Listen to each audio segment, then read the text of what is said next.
जब कर्नाटका में चुनाव हुए थे क्या तब भी हैक हुआ था, या झारखंड के जो परिणाम आए हैं क्या उसमें भी हैक हुआ था?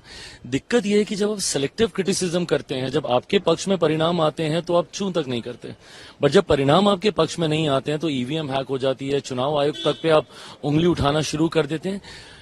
हकीकत है आपको आत्ममंथन करने की जरूरत है। जिन मुद्दों को कांग्रेस या विपक्षी दल उठा रहे हैं उन मुद्दों से जनता का कोई सरोकार ही नहीं है।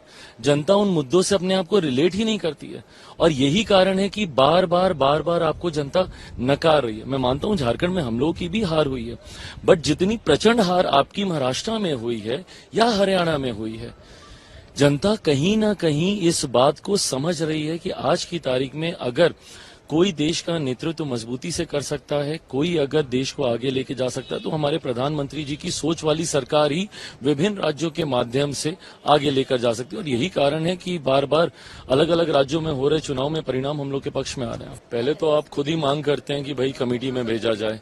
जब कमेटी में भेजा जाता है उसके बाद अगर इस तरीके से अब आपको उस पर भी भरोसा नहीं, तो समझ के परे है कि फिर आप किस चीज पे आप भरोसा करेंगे। कमेटी में आपको पूरा समय मिला अपनी बातों को रखने का, और अभी तो आप एंटीसिपेट ही कर रहे हैं। अभी तो ये पता भी नहीं है कि सत्र में आ रहा है कि नहीं आ रहा है।